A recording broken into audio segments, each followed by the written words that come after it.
Good afternoon, ladies and gentlemen. Next week, we'll hear from somebody from Agilent who will tell us how to get entertained with signals. Signal processing is fun. Today I have the distinct pleasure and honor of introducing our speaker, Bill Blunden. He's had a lot of accomplishments in his long and storied career. If you are interested in anything about rootkits, he wrote the Bible on rootkits. If you're interested in cyber war, he wrote the Bible on cyber war. And he's going to tell us something even more interesting today. So let's welcome our speaker. My name is Bill. I'm from below Gotham. Today, let's talk about the nature posed by the threat of Chinese cyber espionage. Back in 2013, the DoD issued a report, and in this report, an annual report to Congress, they said, well, China is spying on the United States. They're executing economic and industrial espionage, and if that were any sort of surprise, there are people who kick that narrative up a notch. For example, former White House advisor Richard Clarke, who himself wrote a book on cyber war, which is interesting, I guess. He said that this espionage is costing U.S. jobs. So in other words, it's not just that they're conducting espionage, it's costing U.S. jobs. And you can see this as kind of a clever propaganda ploy to align elite interests with the interests of everyday average Joe. So in other words, this isn't just affecting us, it's affecting you too and your jobs. And so, again, kick the narrative up another notch. Mike Rogers, the current head of the House Intelligence Committee, he said that Chinese cyber espionage is the #1 threat to U.S. economic security. And to top it off, former director of the NSA, Keith Alexander, he breathlessly explained that this is the greatest transfer of wealth in history. Nice. So let's break Mike Rogers in particular. I want to look at his statement. He says, Chinese cyber espionage, #1 threat to U.S. economic security. You can break this assertion down into two basic assumptions. One is that all of this hacking, implicitly, he's saying all this hacking is coming from China. The Chinese government is responsible for this. And the other one is that it's the greatest threat to our economic security. So you've got these two basic assumptions, and I'm going to tackle both of them. So let's tackle the first one, and that is that all these incidents are state-sponsored. In other words, the Chinese government is behind all of this economic espionage. To see why this can't be the case, we have to go back a little bit into history. During the era of Mao Zedong, China leveraged strong central control in conjunction with a household registration system called hukou. Hukou was basically it was a registration system, and it was tied geographically. So if you wanted any services, like you wanted to go to school, or you need medical attention, or if you wanted to get a job, all of these services were based on your hukou, which was registered in the city where you live. And if you wanted to buy anything, you had to use these rationing tickets called liangpiao. And they were issued in the city where your hukou was registered. So in other words, you're tied down geographically pretty heavily. You couldn't really move around. The entire society was pretty much cordoned off in whatever city your hukou was registered.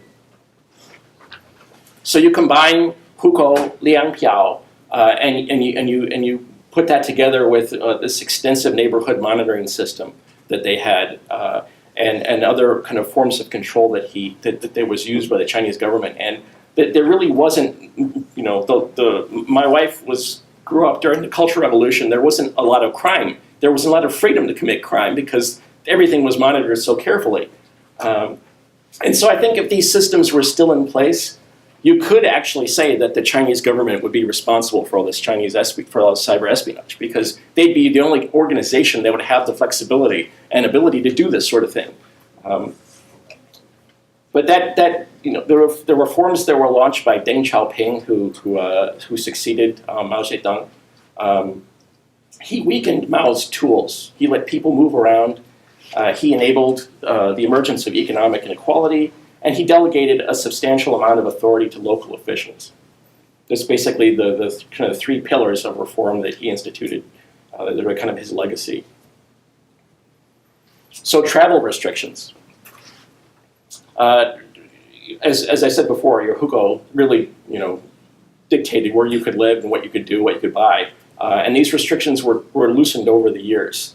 And what this, what the impact for spying is that with these restrictions loosened, it gives people more freedom to move around and more leverage and freedom for spies also to move around. For example, in Beijing, 2012, there are something like 200,000 foreigners in Beijing, and the government only has adequate records on less than 1,000 of them. So you can imagine the kind of leeway if you're a spy from a foreign country, you can kind of move around relatively freely inside China, as opposed to what, in terms of how things were back when Mao was in charge. And this is one reason why the mainland is kind of a haven for white-collar criminals from Taiwan too, is that you can kind of come and move around and still do stuff. Another result of Deng's reforms are, like I said, the emergence of inequality. The economic pressure is pretty intense in China. For example, other than the United States, China has more billionaires than any other country in the world, but someone trying to buy a house struggles like a part-time waiter would in Denver. So if you're a part-time waiter in Denver, you're trying to buy a house, that's how hard it is for the average person in China. And what happens is you have this pressure. And with this pressure comes desperation. And in that state where you're desperate and you're trying to earn a living and there's all this pressure on you and it's not easy, people just find ways to cut corners, and it provokes crime, basically. And so there's been a resurgence of organized crime in China.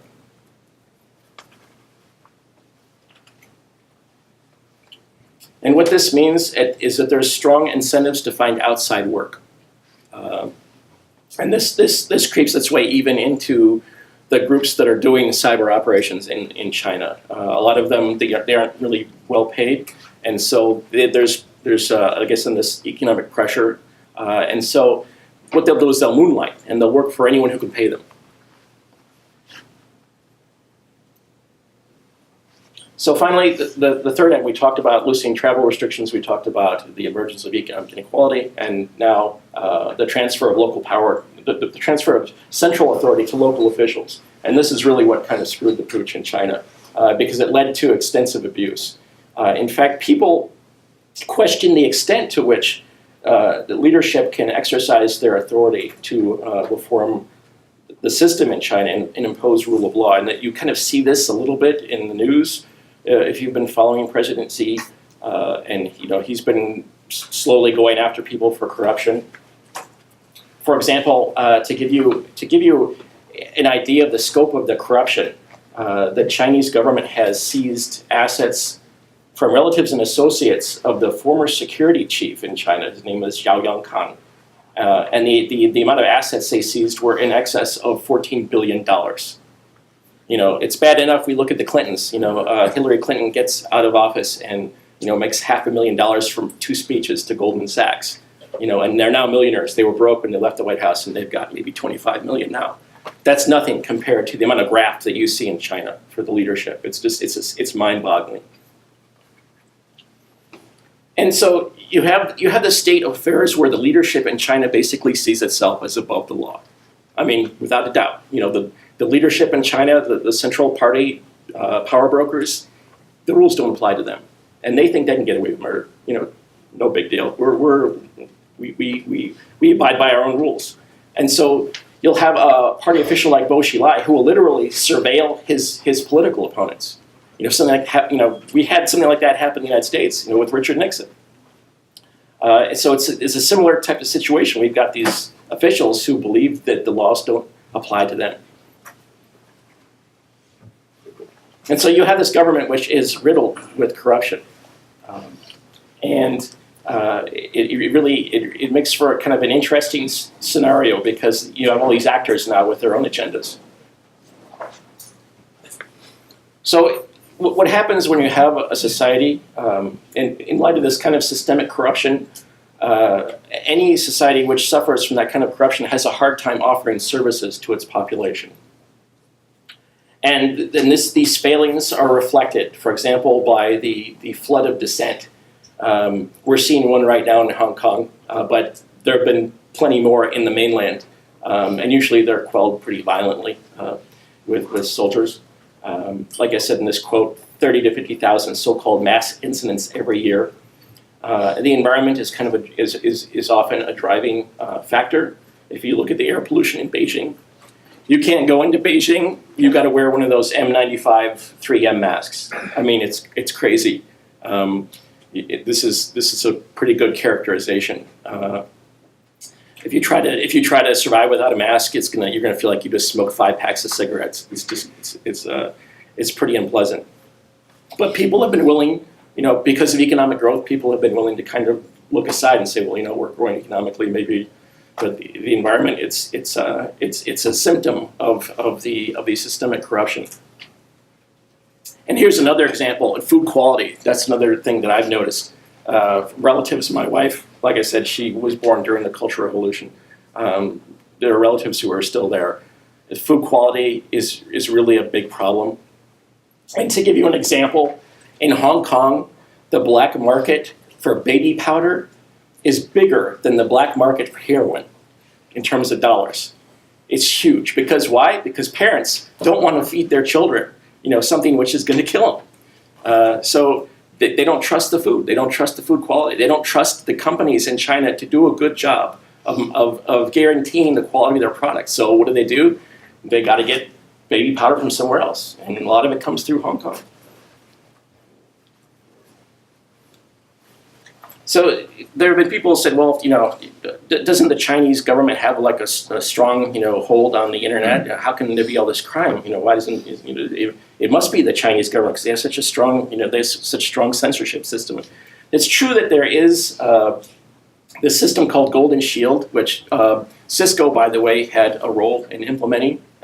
So when Cisco talks about ethics and doing the right thing, they're basically help to enable a police state. But anyways, this shield is pretty easy to sidestep. You can establish a VPN and get outside of it. So even though there's this extensive censoring, it's pretty pedestrian to get around it if you know what you're doing. And so they have this network. The truth is that the Chinese networks are pretty vulnerable, pretty insecure. One reason for that is that there's a lot of piracy. So especially with Windows, if you pirate a copy of Windows, it gets hard to update it. It won't let you update because this thing's not been activated, so it won't do updates for you. So what happens if you have all these pirated systems running pirated software and they can't update, so they don't patch, which means 0 days galore, which means everyone gets hacked, right? And in fact, the rule of law is so dodgy in China's networks that the Russian criminals, actually have shown a proclivity for using Chinese bulletproof hosting services. A bulletproof hosting service is basically, whatever complaint we get, we won't take your site down. So if you want to, if you're involved in cybercrime and you need some sort of site to work from, maybe for command and control, or for exfiltrating data, or for hosting a malicious website, you can use these bulletproof sites, and it's a way of staying up regardless of what people in other countries raise this fuss about. So even the Russians have kind of said, been moving to China because the networks are so lawless. So the idea, and this is something that's played on, they're able to, especially guys from the Pentagon and some of the think tanks, they'll all point over at China and say, it's China's fault, China's doing it, the Chinese government. The idea that all of the cyber attacks coming out of China are the sole work of the Chinese government is the result of what's known as outgroup homogeneity bias, and that is it's the inability to recognize the diversity of another group. Another group. You have this group, external outside group. It might actually be a very diverse group with a lot of things going on, but there's this tendency, especially not to recognize that if you're outside that group. It's easy to just blanket and generalize. And so that's kind of what I see is happening. And so I think that the attacks that are coming out of China aren't the result of some 1,000-year plan. But it's more a function of the government's waning control over its own networks. So in other words, this isn't one big plan, it's just things are chaotic. And there's all sorts of people doing all sorts of stuff, and it's just happening all at once. So the truth is that there's a broad spectrum of actors operating out of China's networks. There's organized crime, there's foreign spies, there's moonlighting agents, there's rogue officials, there's corporate spies, they're all at it. So there's another thing to keep in mind, and that is that not all of the attackers are Chinese. There's no reason to think that all these attacks coming out of China are actually launched by Chinese people. There are also attackers outside China using Chinese networks as a launch pad, as a staging area. I can attest to the fact, I've worked on anti-forensics, and it's a thriving field, believe me, not as public as it used to be, but bytes are bytes, and they can be manipulated however you want to, along with logistical signatures, to paint whatever story you want to, okay? So you should be very suspicious of anything you hear in the news and say, we know it's this person, it came right out of there, it must be them. Don't take that with a grain of salt. So, because there have been a lot of technologies developed to hide traffic. For example, Tor, onion routing technology, that was created. The sole genesis behind onion routing was that so U.S. intelligence officials could spy anonymously.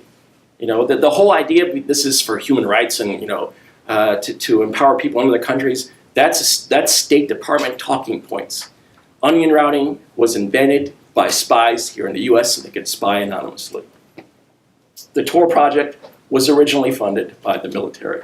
And I've gone back and forth on this with the original executive director of the Tor project, Shaban Arad. If you go to my website, you'll see, if you go to the publications page, you'll see some of my back and forth with her. And guess what? It turns out, like I said, the Tor project was originally funded by the military, and it still is. So roughly half of its funding comes from the Department of Defense. And not to mention the private sector has stepped up. There's a company called Intrepid. And this is, if you go to, there are two sources you could find immediately I can think of off the top of my head. The first one would be the WikiLeaks spy files. This brochure, you could probably find it on there. Or the Wall Street Journal also had a surveillance catalog, a spy catalog that they published. But anyways, you have this company named Intrepid. What they do, they have this thing called the Internet Operations Network.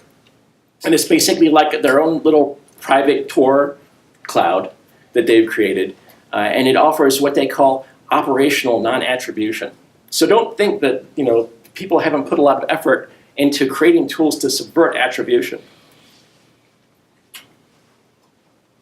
And thanks to Ed Snowden, we also know that it's part of the public record that the NSA uses front companies in other countries to launch attacks. So if an attack comes out of China, hey, it could be the NSA using a front.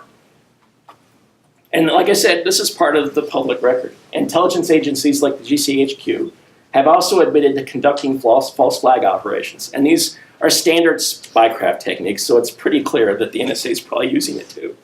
So, dirty tricks, it's pretty standard fare, even though they don't like to admit it. And finally, deception isn't just limited to covert operations. The same professionals who investigate incidents are in a unique position to fabricate evidence and manipulate public perception. I'm not going to name any names, but just keep that in the back of your mind. If there's a vendor who happens to have heavy defense ties and might be in a situation where they can make things look good for the DoD by claiming it was a certain party, well, okay, I think you get the picture. So that's the first question. All these attacks, are they coming out of China? And my answer is no. By all means, there's plenty of attackers, plenty of agendas, plenty of reasons to launch. By default, the way that this narrative has been painted is that every attack, this must be China. So if I were an operative, you're working for Eastern European intelligence, and I wanted to launch an attack and have it be blamed on someone else, I would launch my attack out of China, because everyone, the first knee-jerk response is, so it's Chinese again, they're stealing our stuff. Perfect cover. So anyways, that's the first assumption of Mike Rogers. Second one is, are there losses due to cyber espionage, or are they existential? The problem with this is that espionage statistics are pretty far and few between, mainly due to the fact that investigators often don't know what's taken And this is true even in high security environments. For example, the computer storing documents for the blockades Joint Strike Fighter were compromised. The Department of Defense has no idea what they made off with. Same thing with Ed Snowden's documents. There's this huge things like, how many documents did he take? Well, he's got a million. No, he's got 100,000. No, he only got 56,000. No, the truth is, even General Alexander admits they don't know how many documents he took. And this is what $80 billion a year buys you, okay? For all the resources that get poured into the NSA's budget, they're completely clueless. They have no idea what Ed Snowden took. Oh, that's high security. So officials usually respond to the scarcity of data by saying, well, we have the facts, but we just can't tell you because, well, it's classified. And I actually, this is a presentation that I was going to present at DEF CON. And the reason they rejected this submission was, well, you're not .gov, so I guess you're not credible. So in other words, we would need someone who's .gov to really give a presentation like this because, obviously they're the credible people. So this made me think of a story. There was a CIA station chief. His name is Larry Devlin. He worked over in the Congo. And he was sitting with a fellow spy named John Stockwell, who was the director of operations in Angola for the CIA. And Stockwell was having doubts about his involvement in the CIA's mayhem overseas. And Larry Devlin said, look, there are people who have all the information making tough decisions. Leave the decisions to them. So in other words, they have the information. They're making tough choices. Just leave it to them because they know what they're doing. And so he waited. He was patient. And he worked his way up through the ranks and garnered enough clout to sit on some subcommittees of the National Security Council. And what he found was not wise old men making tough decisions. No, he found diplomats falling asleep at meetings. He saw petty officials like Henry Kissinger who literally would boycott a meeting because they couldn't get into the chair that they wanted. Henry Kissinger would come in, there'd be a general in his seat. He said, get out, that's my seat. General would refuse, they'd go back and forth, waste about half an hour, and then finally Henry Kissinger would sit down and turn his back. So that's the type of thing that you meet. There's no wise men, making hard choices. It's a pretext, it's a cover story. The universal apologia that we're given is that secrecy is needed to protect national security. On the other hand, if you know where to look, there's plenty of evidence that suggests that secrecy is a common mechanism to conceal illegal behavior. I'm talking about the CIA's Operation Mockingbird. I'm talking about Operation Chaos. I'm talking about the FBI's COINTELPRO program. I'm talking about Iran-Contra. I'm talking about the CIA's involvement in the drug trade. Okay? There's a reason why Gary Webb committed suicide by shooting himself twice in the head. Think about that. Twice. So a functioning democracy requires people who have access to accurate information and who exercise sound judgment. The goal of propaganda is to undermine this process by obscuring facts and by encouraging people to think emotionally and not think rationally. Same thing with secrecy. Secrecy also undermines democracy because people can't discuss developments that they aren't aware of. Secrecy is there to marginalize, to keep people out of the process. So this raises a question. If someone is a current or a former government official, does this ensure that their information is reliable? So in other words, like I said, the DEF CON, they said, we can't accept you because you're not .gov and therefore you're not credible. So we need something credible. We need an insider. You're .gov. You're not .gov. So my question is, well, does .gov even mean you're going to be credible? Does it mean you're going to tell the truth? The truth is that officials tell a lot of lies. For example, an NSA spokesman stridently told the Washington Post that the NSA isn't engaged in economic espionage. Thanks to Ed Snowden, we know this isn't true. He says the major goal of U.S. intelligence communities is to produce economic intelligence. It's the worst kept secret in Washington, D.C. Again, the United States has a long history of being heavily involved in economic espionage. And according to Beatrice Edwards, these economic espionage operations benefit narrow corporate private sector interests. So in other words, we're told national security. Why are we doing this? National security. The truth is something else. Here's another one.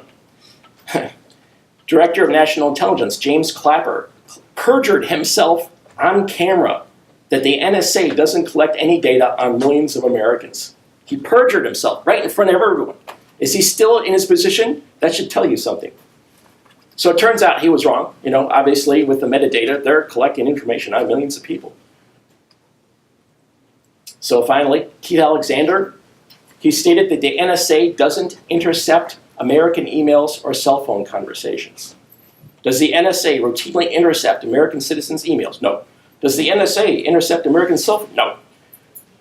And the same thing with Barack Obama, sat there right on Charlie Rose, looked the American public in the face and said, we don't monitor any Americans' emails or telephone calls without a warrant. He talked, well, it's just like TV, you always have to get a warrant. Lies. Anyone who knows anything about the Foreign Intelligence Surveillance Act, Section 702, knows that they are completely capable of doing just that without a warrant. You can collect, if you're talking to someone outside the United States, and they at least have any sort of brief suspicion that party you're communicating with, it could be a terrorist. Without a warrant, they can intercept anything they want to. It's a huge loophole. And what that means is that the things you just heard, they're lies. So as Daniel Ellsberg can tell you, presidents lie all the time. And so what this means is it undermines any guarantee of credibility. So given that we don't have any useful data on cyber espionage, let's look at a related category, and that would be cybercrime. For example, according to the Internet Crime Complaint Center, which is a partnership between the FBI and the National White Collar Crime Center, the recorded losses are into the hundreds of millions of dollars. 2013, it was around 800 million. And this is in line with other ballpark figures. For example, there's some research that was published by Cambridge, where the researchers stated that England spent approximately $1 billion trying to protect itself against cybercrime and then cleaning up after incidents. So those two figures are in the same ballpark. They're in $1 billion. Is there an upper bound for these losses? According to McAfee, in 2009, they claimed that worldwide losses were on the order of $1 trillion. $1 trillion. $1 trillion, really? Does that seem like a bit much? Well, a year or two later, McAfee admitted that this was a flawed, unscientific extrapolation that had very little basis in reality. I mean, they came out and said, well, we were wrong. The trillion is out of the ballpark. The people involved in the study just couldn't stand it anymore. They said, look, I've got to come clean. This is ridiculous. And so sure enough, what McAfee did was they went out and they hired another think tank. I think it was the CSIS. And they scaled back their statistics from $1 trillion to $100 billion.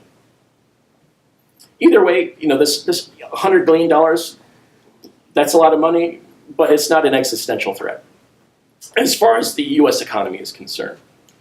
So I would say that this lends weight to the idea that, likewise, cyber espionage is also not an existential threat. It's not the most severe threat to our economic security. Of course, that doesn't mean that there aren't existential threats to the US, to US economic security. History shows that society faces a threat from banks which have gotten too big to fail. I'm talking about financial institutions like Goldman Sachs, Morgan Stanley, JP Morgan Chase, Citigroup, Bank of America, and Wells Fargo. You notice how they've all consolidated. They've all gotten larger. They've all gotten bigger. According to former Treasury Secretary Treasury Secretary Hank Paulson, the 2008 financial collapse threatened to melt down the entire global economy. He says, unless you act, the financial system of this country and the world will melt down in a matter of days. So this is actually a synopsis. If you want to go back and go through it, it's a pretty good. It's from actually a movie called Too Big to Fail. It gives a nutshell summary of what happened in 2008. I don't have time to go into it. Another source, if you want to look into it, is there's a book by a guy named Matt Taibbi called Griftopia, which also gives a pretty good synopsis of what happened. Or Robert Shears, The Great American Stick-Up, is another book. So researchers from the Dallas Federal Reserve Bank have calculated that the recession resulting from the financial meltdown in 2008 cost the economy between $6 and $14 trillion. which is on the order of our GDP.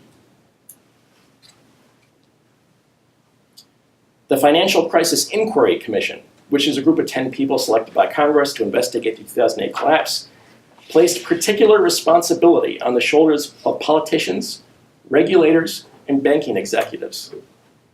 Let's look at the banking executives. That's Yes Smith from Naked Capitalism. And let's look at the banking executives. In many cases, banks often cared very little about the actual quality of the loans that they used to create their mortgage securities, because they knew once they sold them, they were securitized into what's called collateralized debt obligations, CDOs. And once they had sold them, they had no interest in whether the loans defaulted or not. A really good synopsis of this is a frontline presentation called The Untouchables. I highly recommend. So the rating agencies, Moody's, Standard & Poor's, Fitch Ratings, they failed because the companies they regulated were also their customers. So tell me there isn't a little room for a conflict of interest in this scenario. Now let's look at other regulators in the SEC besides the rating agencies. There's the SEC, which really is supposed to be the watchdog for this. And according to a former SEC attorney, his name is James Kidney, he retired a few months ago, regulators like the SEC, they failed because the high-ranking officials in that organization are hoping to land jobs in the private sector, in the banking industry, once they retire from government. So in other words, regulators don't have necessarily incentives to be aggressive because they're hoping to land a job with the banks that they're looking after. And this conclusion has been reinforced by a report by the Department of Justice Office of the Inspector General in March of 2014, came out with this same basic conclusion. They weren't anywhere near as aggressive as they could have been. So regulators, executives, now politicians. Politicians failed, why? Because the banks are in a position to reward them once they leave office. And like I said, Hillary Clinton, when she left, she started doing speeches, and she gave 2 speeches at Goldman Sachs. Each one netted her over $200,000.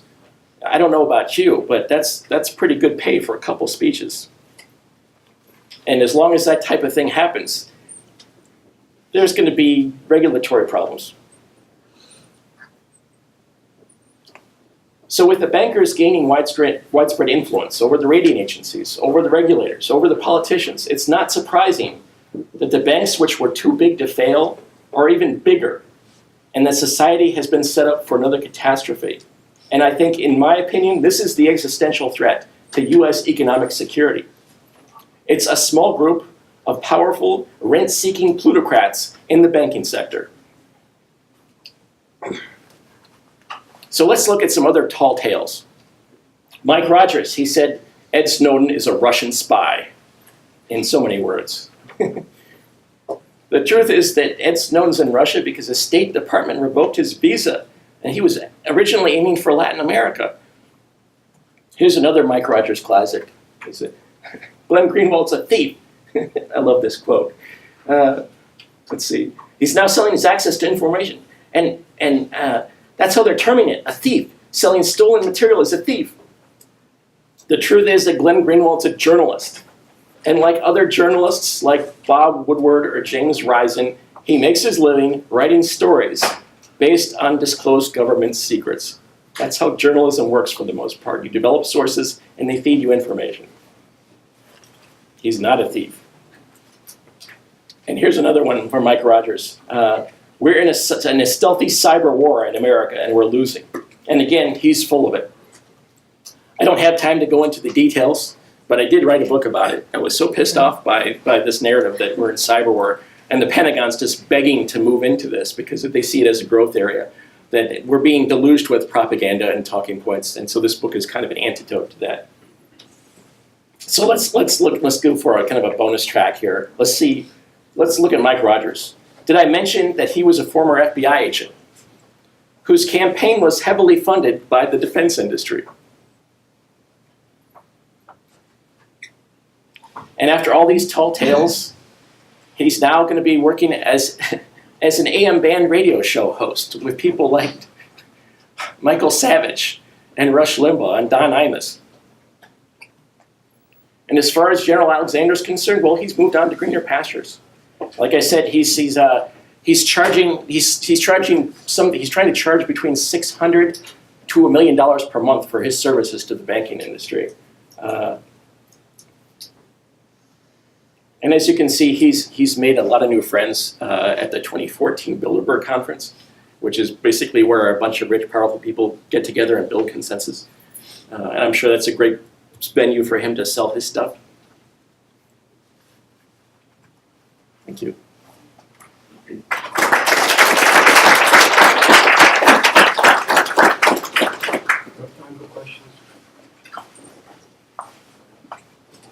Go for it. That was fascinating. I didn't have time to read the PowerPoint. Yeah, you can go. Online? Yeah, it's. I have a website, belowgotham.com, and if you go to the publications page, all of my PowerPoints, everything is there. And just do like a text search on the page for cyber espionage. It'll be there. Thank you. Sure. Come on, guys, don't be shy. We've got minutes to kill. Go ahead. I saw your number that there is 300,000 undocumented people living in China. Yeah.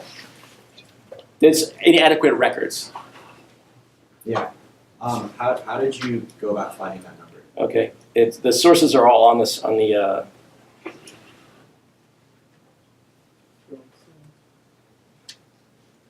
Here we go. Oh, 200,000. Oh, I bet you that was Tsingtao Daily. Yeah, my wife, like I said, she was born in China during the Cultural Revolution. So she's lived in Beijing, she's lived in Hong Kong. So she actually, she's helped me by looking at local newspapers. So the Tsingtao Daily is actually a publication you can get here in the Bay Area. There'll be two basic newspapers. There's the World News and the Tsingtao Daily. So it looks like that figure was from Tsingtao Daily. Mm-hmm. You had a question. Yeah, I was wondering, what first piqued your interest in this topic, and how did you develop a passion for it? Oh, okay.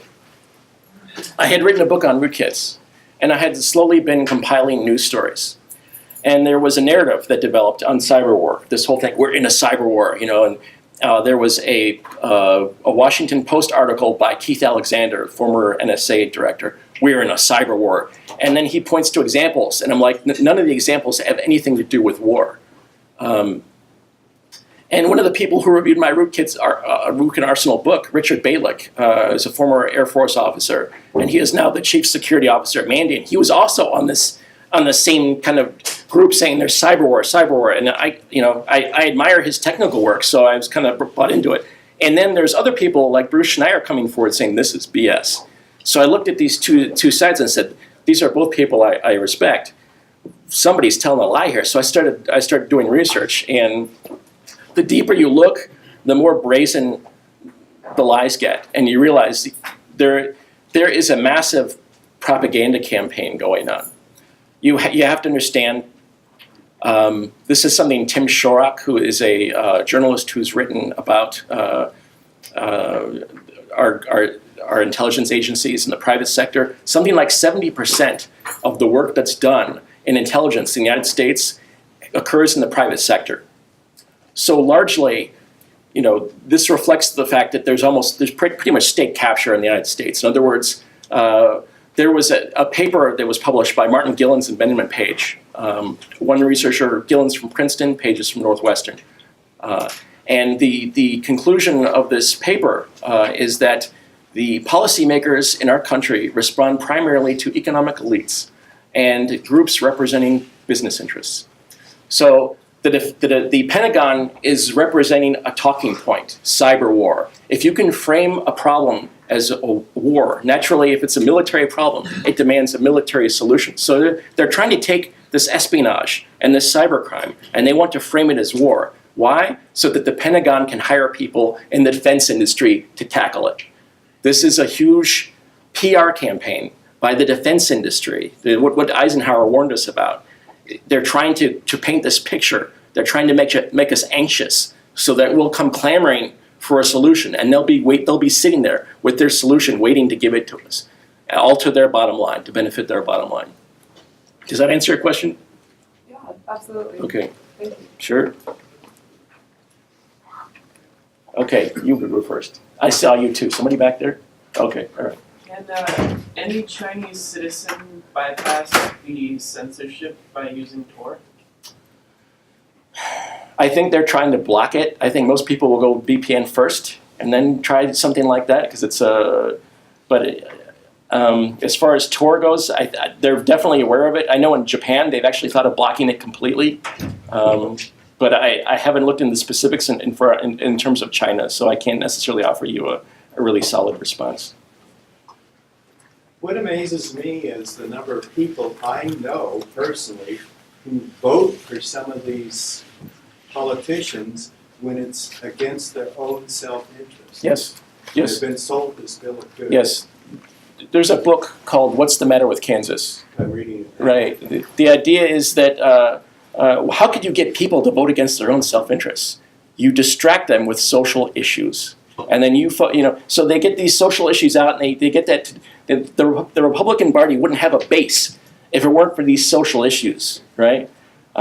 So they use these social issues to kind of wedge people apart and to build their base. And then once they get into office, they focus on economic issues. So the social issues kind of look at it's frustrating. Like I said, and the problem is it's not just the Republican Party; it's the Democrats too.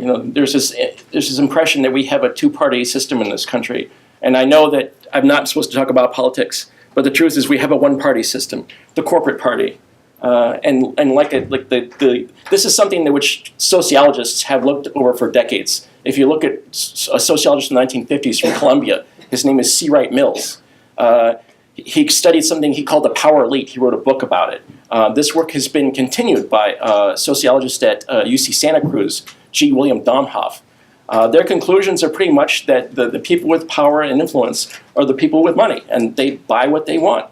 And the real, in terms of actual scholarly theory, there is a political scientist named Thomas Ferguson who developed the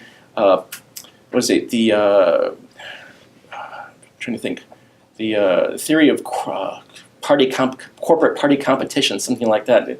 But the essence is that every 4 years or so, corporate factions coalesce to decide what happens. Who's going to end up in office.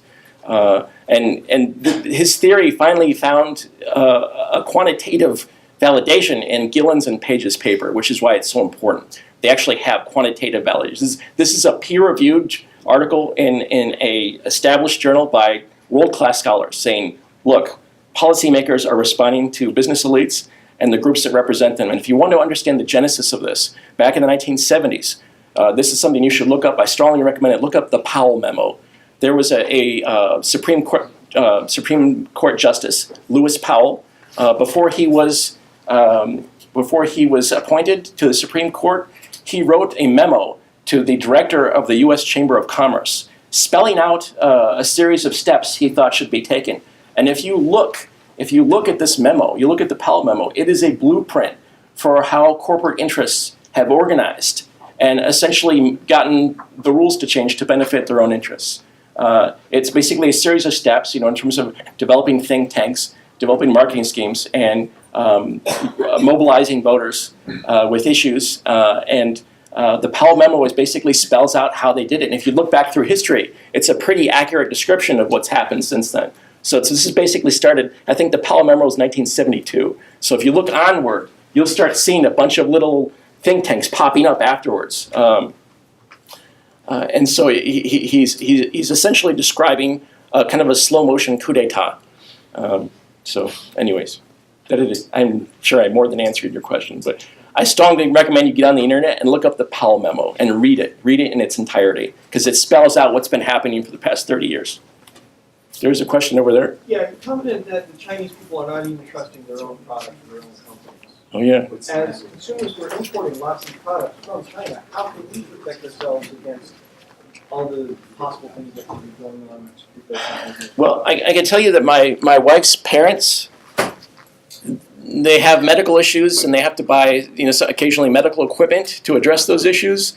they won't use anything that comes out of China. They'll actually, I think the country they've gone to is either Sweden or the Netherlands. There's equipment from either of those countries they've actually bought from. That's like, oh, we know that stuff's going to be good, but hell no, we won't trust anything out of China. And like I said, when you have a society where there's that level of systemic corruption, you had the former security chief, who's now, they seized $14 billion in assets. It shows you a level of corruption which threatens them. It fundamentally threatens the integrity of their entire system, which is why the president is being so aggressive about it. He realizes what's at stake. So when you have a system like that, which suffers from that kind of corruption, and believe me, obviously the U.S. isn't immune to that either, as I showed with the banking collapse.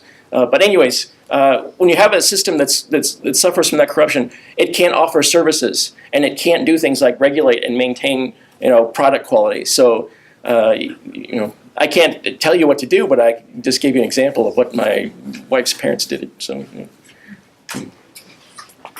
any other questions? Go for it. You sure that's issues with China? It could be Hong Kong, but I think it is. It could be Beijing, could be Hong Kong. One of those two. There's Japanese scripts on most of those signs. Really? That means Japantown in China. Could be. Good point. No, I didn't recognize that. I'll have my wife look at it and say, help me out. Go for it. I've read that some countries it's not legal to run a tour relay. Yes. Have you seen or heard anything about our own government working towards that, as far as making it? I think that, well, you have to understand the State Department is promoting Tor. So I think there'd be huge cognitive dissonance there, right? I'm fairly certain that our intelligence services have their own private cloud. They don't use Tor. But, the State Department sees it as a marketing tool this is a tool for democracy. But I think, what better way to steal secrets than to get people to use a technology that they know how to subvert. And obviously there have been NSA documents coming out, and there's been plenty of proof, and I've written about it pretty extensively. I don't trust Tor. If I had to trust my life, I wouldn't trust it. I wouldn't trust Tor with my life. So I think it will remain in place because it's useful to have it there. It's useful for the State Department. It's useful for the spies because it funnels traffic into an area where they can control it. We're out of time. Thanks very much.